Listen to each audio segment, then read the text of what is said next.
Okay बेटा, अभी जो नेक्स्ट इसमें आप लोगों ने स्टार्ट करना है टॉपिक चल रहा है, जो हमारा अभी प्रेजेंट किंगडम कर रहे हैं हम लोग, second that is kingdom Protista.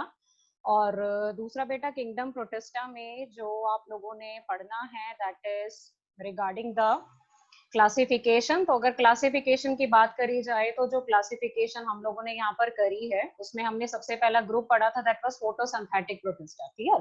Photosynthetic protista में मैं ऑलरेडी आपको बता चुकी हूँ, तीन आपने उनकी ब्रांचेस पढ़नी है, तीन डिविजन्स हैं जिसमें डाइनोफ्लैजेलेट्स हैं, क्राइसोफाइट्स हैं और एक आपके पास आता है यूग्लिनोइड्स। तो तीनों आपके कंप्लीट हो चुके हैं। तीनों में कॉमन चीज रहेगा that is the autotrophic mode of nutrition which include photosynthetic, because तीनों को फोटोसिंथेटिक एल्गा बोला जाता है या एल्गल प्रोटिस्टा बोला जाता है।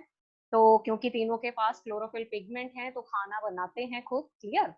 अब इसके बाद इसमें अगर हम बात करें नेक्स्ट ग्रुप की, तो जो बेटा नेक्स्ट ग्रुप आप लोगों के पास है that is the consumer and decomposer protista.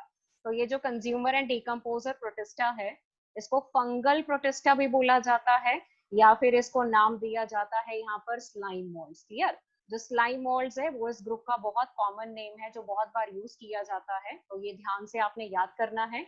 और एनसीईआरटी में देखोगे तो स्लाइम मोल्ड लिखा हुआ है। कंज्यूमर एंड डीकंपोजर इसलिए बोला जाता है क्योंकि सैप्रोफिटिक मोड ऑफ न्यूट्रिशन है इनका। और दूसरा फंगल प्रोटिस्टा इसलिए बोला जाता है क्योंकि बहुत सारी रिजेम्बलेंस आपको देखने को मिलती है। रिजेम्बलेंस में अगर आप बात करो तो एक तो बेटा जो न्यूट्रिशन है इनका वो फंजाई को रिजेम्बल करता है क्योंकि सैप्रोफिटिक मोड ऑफ न्यूट्रिशन है दोनों के केस में। और फंजाई के केस में जब रिप्रोडक्शन होती है तो वहां पर बेसिकली स्पोर्स बनते हैं। क्लियर? तो सेम स्पोर्स यहाँ पर भी आपको देखने को मिलेंगे। तो एक तो न्यूट्रिशन और एक स्पोर्स, ये दोनों कॉमन चीजें फंगस में है, तो यही दोनों चीजें हमें यहाँ पर भी देखने को मिलती हैं, तो इसलिए इनको नाम दिया जाता है कंज्यूमर एंड डीकंपोजर प्रोटिस्टा।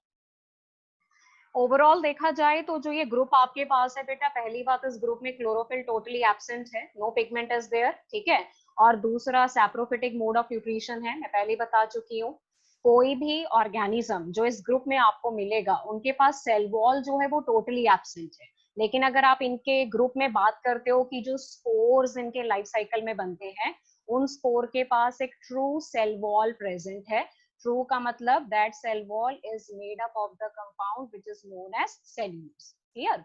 और अगर दूसरी बात करी जाए बेटा लोकोमोशन की, तो लोकोमोशन के पॉइंट ऑफ व्यू से देखो इनके पास स्यूडोपोडिया प्रेजेंट है जिनको बेसिकली नाम दिया जाता है फॉल्स फीट।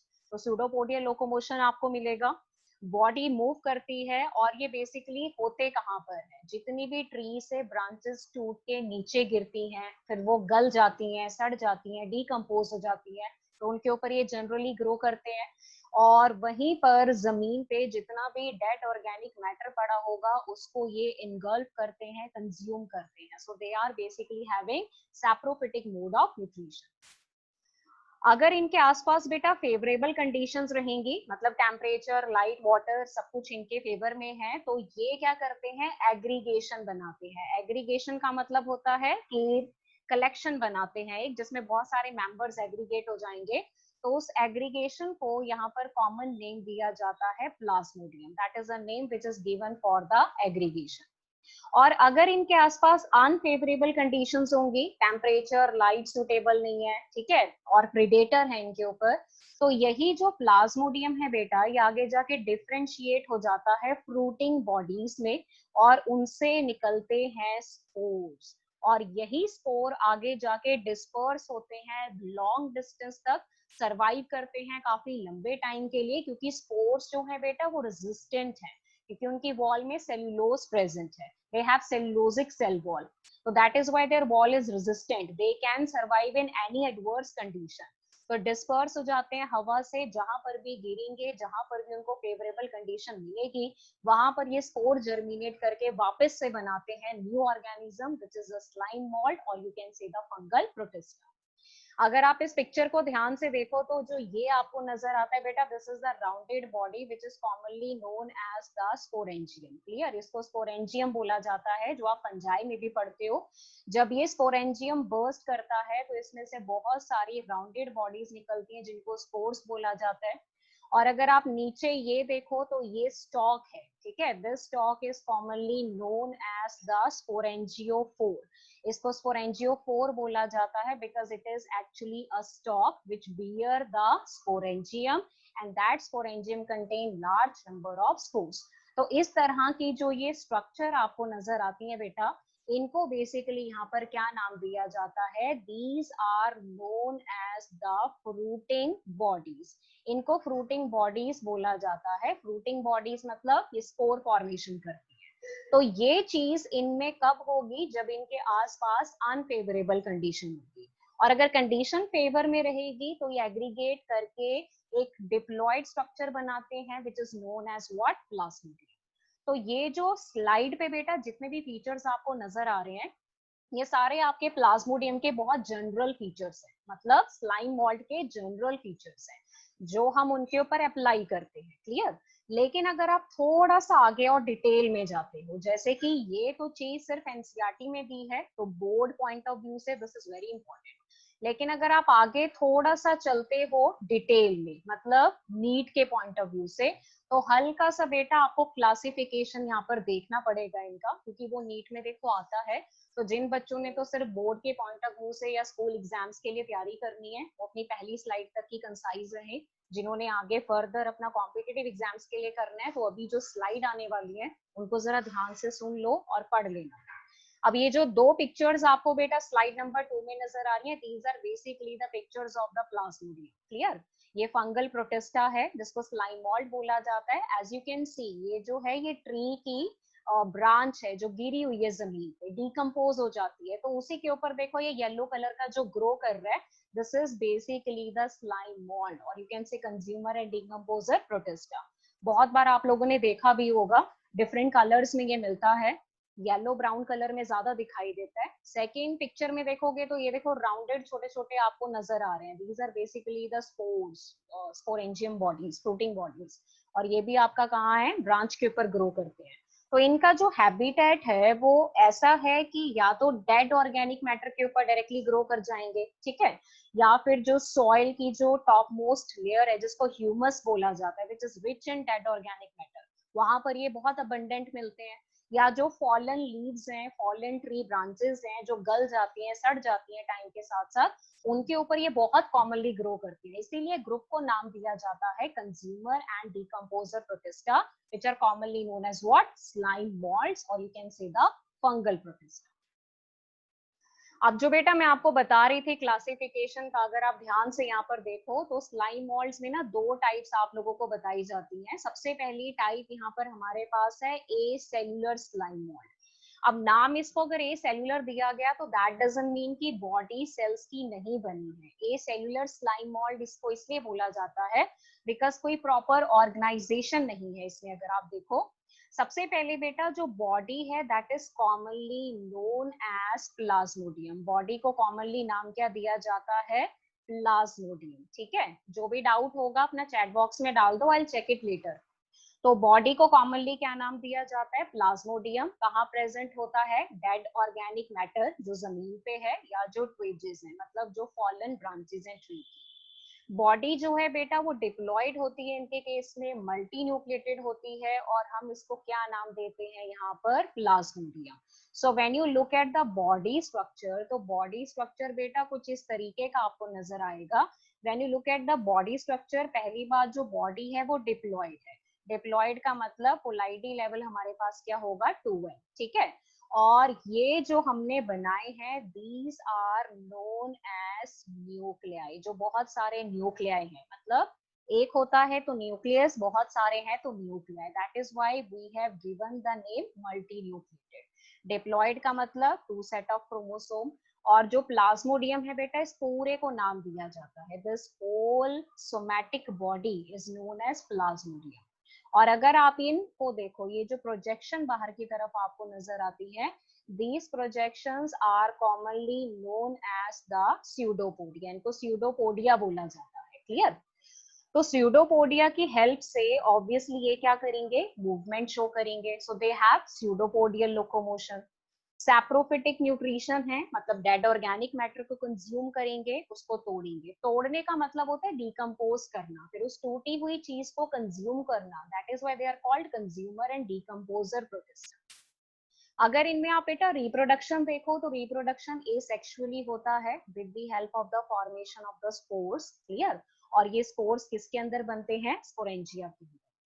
जैसे ही कहते हैं स्पोरेंजिया के आसपास बहुत तेज लाइक ड्राई कंडीशन होती है, हवा चलती है, तो उसको जो स्पोरेंजिया है वो बर्स्ट कर जाता है।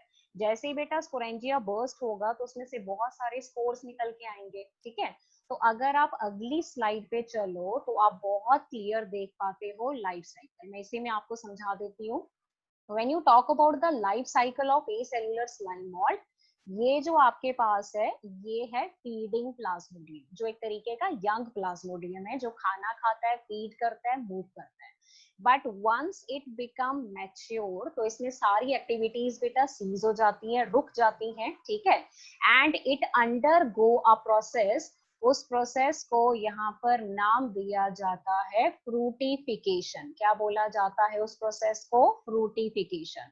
फ्रूटिफिकेशन का मतलब होता है formation of fruiting bodies. Clear?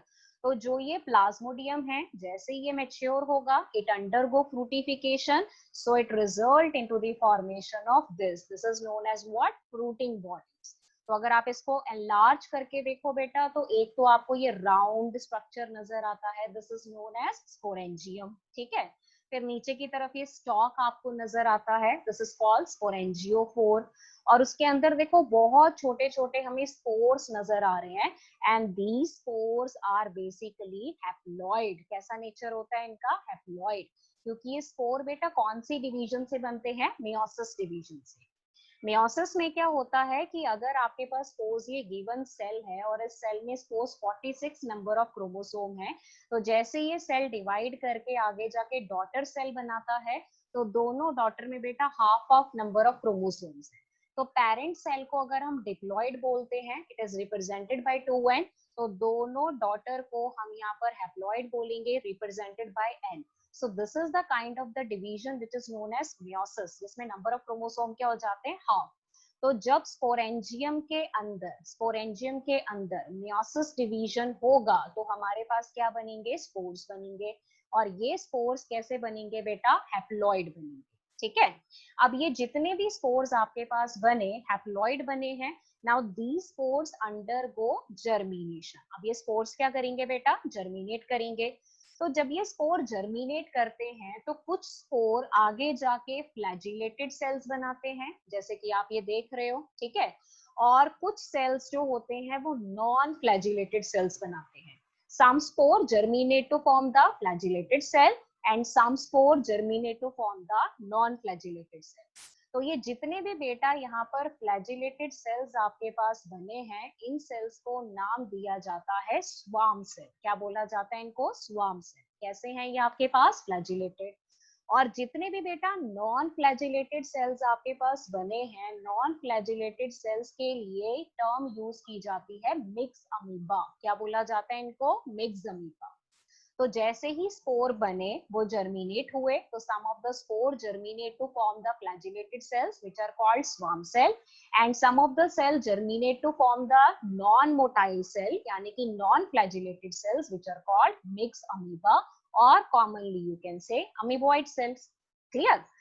अब क्या होगा कि जो आपके स्वार्म सेल्स हैं वो कंपैटिबल हैं, क्योंकि वो दोनों मोटाइल हैं। तो ये दो स्वार्म सेल्स यहाँ पर क्या करते हैं? Fusion. Fusion is known as what? Syngamy. Very simple. Syngamy में सिन का मतलब होता है फ्यूज, गैमी का मतलब होता है गैमीट, यानी कि गैमीट का फ्यूजन। अब यहाँ पर हमारे पास गैमीट कौन है? Swarm cell. तो क्योंकि स्वार्म सेल दोनों हैं, बाइफ्लैजिलेटेड हैं, तो वो कंपैटिबल हैं, तो वो आपस में फ्यूज कर जाएंगे। सेम वे में जो दो मिक्स अमीबे हैं वो आपस में कंपैटिबल हैं, क्योंकि दोनों नॉन फ्लैजिलेटेड हैं, तो यहाँ पर बेटा दोनों फ्यूज कर जाएंगे। तो चाहे आपके मिक्स अमीबे फ्यूज हो, चाहे स्वार्म सेल फ्यूज हो, प्रोसेस को हम यहाँ पर क्या नाम देते हैं? सिनगैमी। सिनगैमी का मतलब फ्यूजन। ठीक है? तो जब फ्यूजन होगा तो डेफिनेटली आपके पास डिप्लॉइड स्ट्रक्चर बनेगा। That diploid structure is known as what? Zygote. Simple.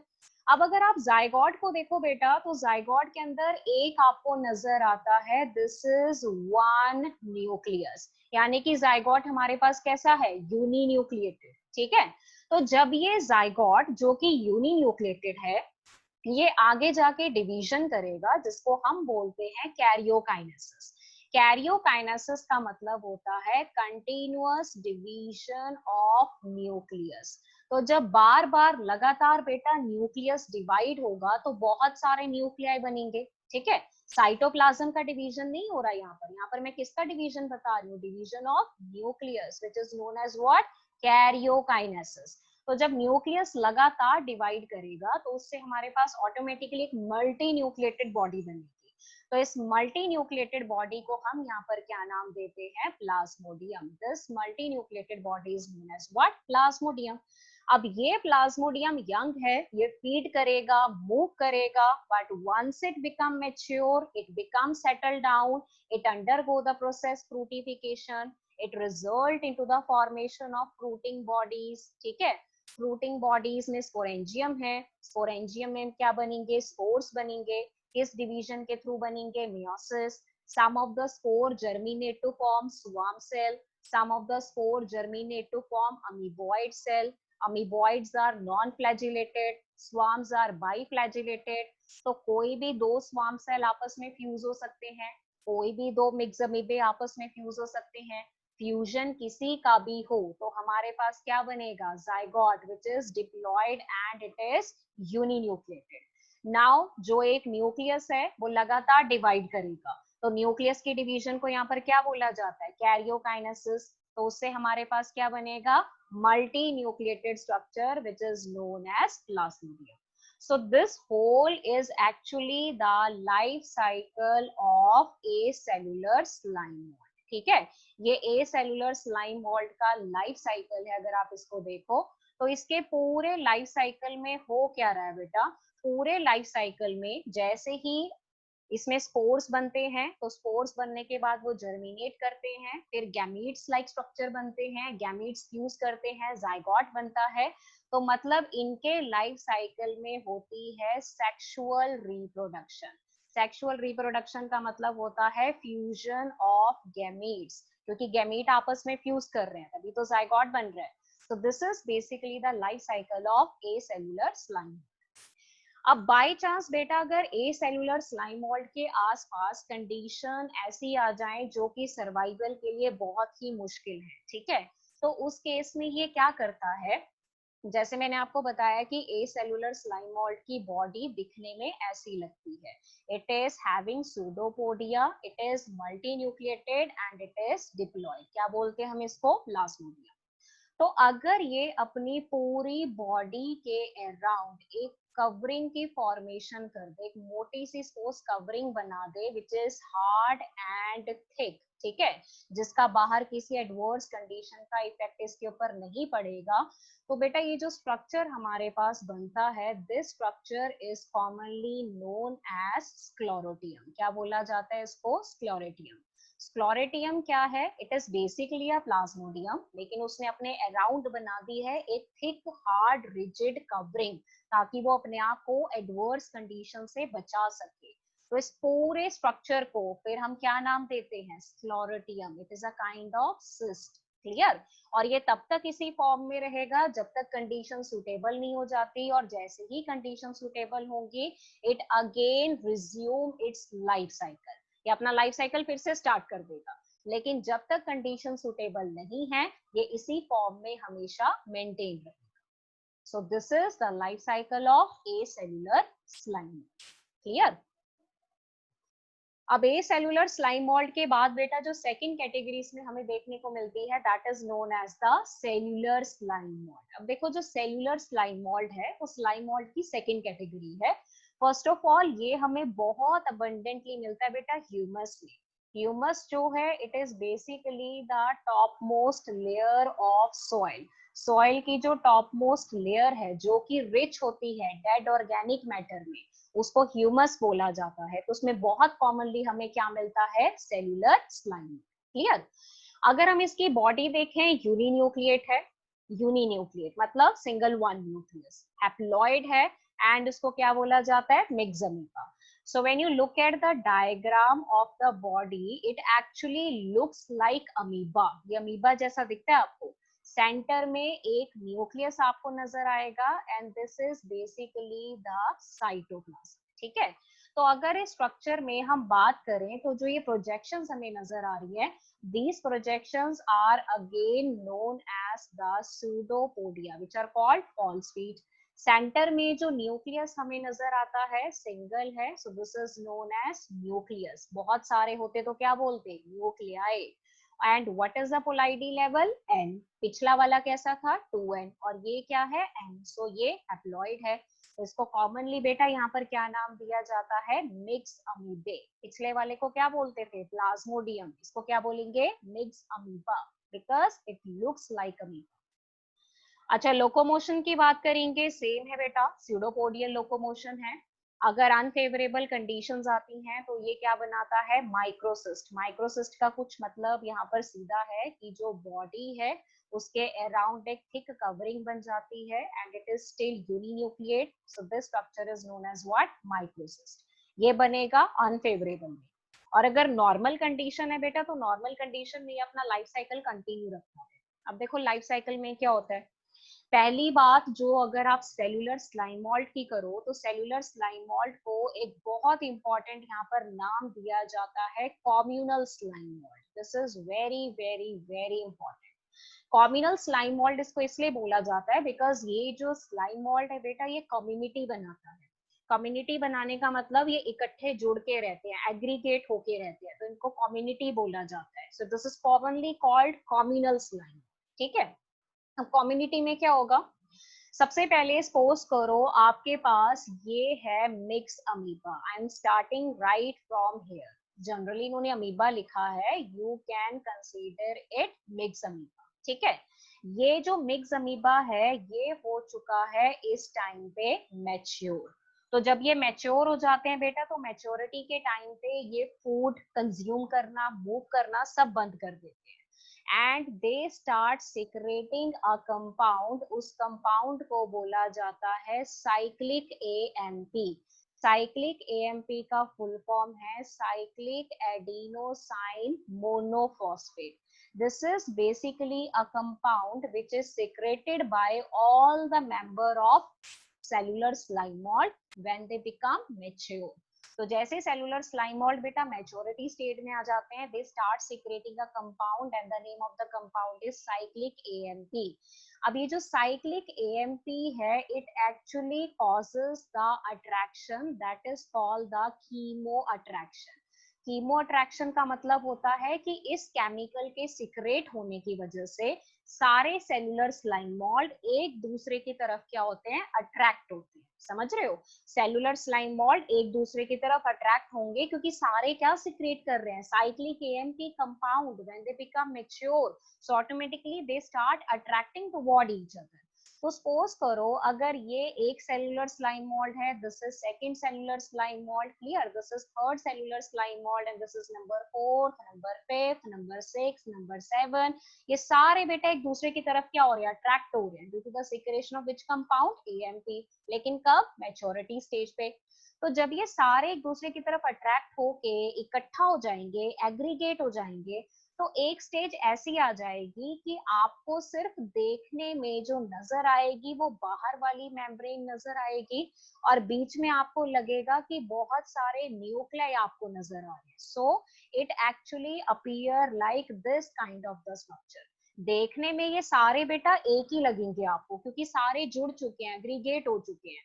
तो एग्रीगेशन से क्या होगा कि बाहर हमें देखने में लगेगा कि सारों के पास एक कॉमन कवरिंग है और अंदर ऑब्वियसली सब यूनिन्यूक्लिएट है. बट अगर आप इनको इस स्टेज पे देखोगे तो it look like multi nucleate. ठीक है, it look like multi nucleate, it look like Plasmodium. पिछला प्लाज्मोडियम पढ़ा था ना आपने, तो ये दिखने में उसके जैसा लगेगा इस स्टेज पे. तो क्योंकि it look like multi nucleate, it look like Plasmodium, that is why the name has been given pseudoplasmodium. Now what is pseudoplasmodium? Pseudo का मतलब होता है false. Plasmodium is the acellular slime mold मतलब जो cellular slime mould है वो इस stage में आपको किसके जैसे देखने में लग रहे हैं, प्लाज्मोडियम के जैसे देखने में लग रहे हैं, लेकिन वो प्लाज्मोडियम तो है ही नहीं, but they look like Plasmodium, तो इसलिए उनको क्या नाम दिया जाता है, स्यूडोप्लाज्मोडियम। क्लियर? तो क्योंकि ये मैच्योरिटी स्टेज में सीएमपी रिलीज करेंगे, जिसकी वजह से ये सारे एक दूसरे की तरफ अट्रैक्ट हो जाएंगे, आपस में जुड़ जाएंगे, जुड़ने की वजह से ये हमें लगेगा कि एक कॉमन कवरिंग है बाहर की तरफ और बीच में बहुत सारे न्यूक्लियाई प्रेजेंट है, so it look like plasmodium, so we call it pseudoplasmodium, but it is actually not plasmodium. तो बेटा इसी वजह से इनको नाम दिया जाता है कॉम्यूनल स्लाइम मोल्ड, क्योंकि ये जुड़ते हैं, ये कम्युनिटी बनाते हैं, ये कॉलोनी बनाते हैं, तो इसी वजह से इनको क्या बोला जाता है, कॉम्यूनल स्लाइम। अब जैसे ही हमारे पास स्यूडोप्लाज्मोडियम बन गया तो उसके बाद हमारे पास प्रोसेस होता है, प्रोसेस को नाम दिया जाता है फ्रूटिफिकेशन। तो फ्रूटिफिकेशन का प्रोसेस है बेटा, मतलब आप लोगों को अब याद हो जाना चाहिए, फ्रूटिफिकेशन का मतलब होता है फॉर्मेशन ऑफ फ्रूटिंग बॉडीज। तो जो ये सूडोप्लाज्मोडियम है ये धीरे धीरे डिफरेंशिएट हो जाता है प्रॉपर एक फ्रूटिंग बॉडी में। फ्रूटी बॉडिंग में एक स्टॉक आपको नजर आएगा, सो this is basically the stock. ये आपको नजर आता है स्पोरेंजियम, जिसके अंदर प्रेजेंट होते हैं बहुत सारे स्पोर। ठीक है, अब इसका जो नेचर है बेटा वो हैप्लॉइड है, क्योंकि स्टार्टिंग में मेंबर खुद हैप्लॉइड थे, तो जब हैप्लॉइड स्पोरेंजियम आगे जाके स्पोर बनाएगा तो स्पोर भी तो हमारे पास हैप्लॉइड ही बनेंगे। ठीक है, और जब ये हैप्लॉइड स्पोर आगे जाके जर्मिनेट करेंगे तो जर्मिनेशन से जो मिक्स अमीबा बनेगा वो भी हमारे पास कैसा बना, हैप्लॉइड बना। तो ये लाइफ साइकिल इनका कंटिन्यू रहता है जब तक इनके पास कंडीशन फेवर में रहती है।